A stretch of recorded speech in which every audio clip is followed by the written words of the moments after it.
नमस्कार, स्वागत है आपका। मैं हूं आपके साथ लोकेंद्र त्यागी। एक तरफ दिल्ली हाई कोर्ट में सुनवाई होनी है। क्या सोनम वांगचुक को अब अस्पताल में भर्ती करा देना चाहिए? क्या उनकी फोर्स फीडिंग करानी चाहिए? दूसरी तरफ सुनवाई से पहले सोनम वांगचुक ने एक संदेश जारी किया है और इस संदेश से कहीं ना कहीं कॉकरोच जनता पार्टी के अंदर एक नया जोश जो है वो देखने को मिल सकता है। इस संदेश में क्या कुछ वो कह रहे हैं और आज कोर्ट में क्या कुछ रह सकता है, विस्तार से उस पर बात करेंगे। इसलिए वीडियो को आखिर तक जरूर देखिएगा और इस मुद्दे पर आपकी जो भी राय है कमेंट कर जरूर बताइएगा, क्योंकि 18 दिन हो गए हैं और सोनम वांगचुक लगातार जो है भूख हड़ताल पर बैठे हुए हैं और गुरुवार को उनका जो अनशन है वो 19वें दिन में प्रवेश कर गया है। लगातार गिरते स्वास्थ्य के बावजूद सोनम वांगचुक ने साफ कर दिया है कि फिलहाल उनका आंदोलन खत्म होने वाला नहीं है। उनका कहना है जब तक उनकी मांगों पर सरकार की ओर से स्पष्ट जवाब नहीं मिलता तब तक वो अपना अनशन जारी रखेंगे। बुधवार रात जारी किए गए वीडियो संदेश में सोनम वांगचुक ने अपनी सेहत को लेकर खुद जानकारी दी। उन्होंने कहा कि शरीर जरूर कमजोर हो रहा है और मांसपेशियां लगातार खत्म हो रही हैं, लेकिन उनका दिल और दिमाग पूरी तरह स्वस्थ है। उन्होंने बताया कि उनके कई मेडिकल टेस्ट किए गए हैं जिनकी रिपोर्ट सामान्य आई है।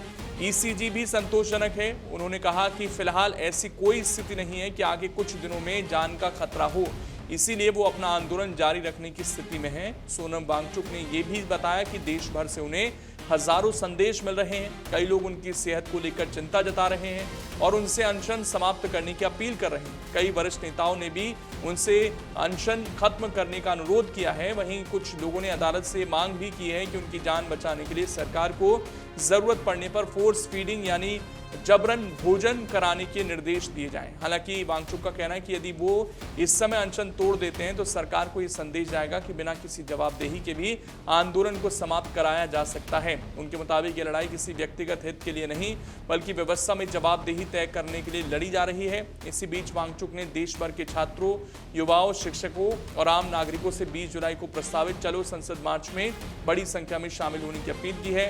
उन्होंने कहा कि यह सिर्फ विरोध प्रदर्शन नहीं बल्कि लोकतंत्र को समझने और अपनी आवाज लोकतांत्रिक तरीके से उठाने का अवसर है। उन्होंने स्कूलों, कॉलेजों से भी आग्रह किया है कि वो इस दिन को एक्सपीरियंशियल एजुकेशन डे के रूप में मनाएं ताकि छात्र लोकतांत्रिक प्रक्रिया को करीब से समझ सकें।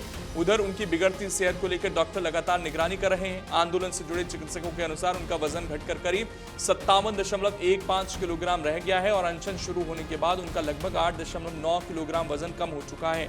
मेडिकल बुलेटिन के अनुसार उनका blood pressure 105/76, blood sugar 80 milligram प्रति डेसीलीटर और ऑक्सीजन स्तर 97% दर्ज किया गया है। डॉक्टरों का कहना है कि वो पूरी तरह सचेत हैं और मानसिक रूप से स्वस्थ हैं, लेकिन लंबे समय तक भोजन न लेने के कारण उनकी स्थिति पर 24 घंटे नजर रखी जा रही है। इस पूरे मामले ने अब कानूनी रूप भी ले लिया है। सोनम वांगचुक की भूख हड़ताल को लेकर दिल्ली हाई कोर्ट में जनहित याचिका दाखिल की गई है। इस याचिका में मांग की गई है कि उनकी जान बचाने के लिए जरूरत पड़ने पर उन्हें अस्पताल में भर्ती कराया जाए और आवश्यक होने पर फोर्स फीडिंग की अनुमति दी जाए। मामले की सुनवाई के दौरान कोर्ट की तरफ से जो है नोटिस भी सरकार को जारी किया गया है। मुख्य न्यायाधीश देवेंद्र कुमार उपाध्याय और न्यायमूर्ति तेजस कारिया की खंडपीठ इस मामले की सुनवाई कर रही है। ये जनहित याचिका सामाजिक कार्यकर्ता और अधिवक्ता राकेश कुमार सैनी ने दायर की है। उनका कहना है कि किसी भी नागरिक का जीवन सर्वोपरि है और सरकार का दायित्व है कि वो किसी भी स्थिति में जीवन की रक्षा सुनिश्चित करें। अब इस मामले में अदालत की आज होने वाली सुनवाई पर सभी की नजरें टिकी हुई हैं। दूसरी ओर आंदोलन को राजनीतिक समर्थन भी मिलता दिखाई दे रहा है। बुधवार को दिन भर कई विपक्षी दलों के सांसद और नेता जंतर मंतर पहुंचे और सोनम वांगचुक से मुलाकात की। इनमें भीम आर्मी प्रमुख और सांसद चंद्रशेखर आजाद के अलावा समाजवादी पार्टी, तृणमूल कांग्रेस और सीपीआई के कई सांसद शामिल रहे। नेताओं ने भरोसा दिलाया कि आंदोलन से जुड़े मुद्दों को संसद के मानसून सत्र और 19 जुलाई को प्रस्तावित सर्वदलीय बैठक में मजबूती से उठाया जाएगा। अब सबकी नजरें दो अहम घटनाओं पर टिकी हैं। पहला दिल्ली हाई कोर्ट की सुनवाई पर, जहां सोनम वांगचुक के स्वास्थ्य और फोर्स फीडिंग की मांग पर फैसला सामने आ सकता है, और दूसरा 20 जुलाई को चलो संसद मार्च, जिसमें बड़ी संख्या में छात्रों, युवाओं और नागरिकों के शामिल होने की संभावना जताई जा रही है। अगर आप ये वीडियो YouTube पर देख रहे हैं तो हमारे चैनल को सब्सक्राइब कर बेल आइकन दबाएं और Facebook पर देख रहे हैं तो हमारे पेज को लाइक करें।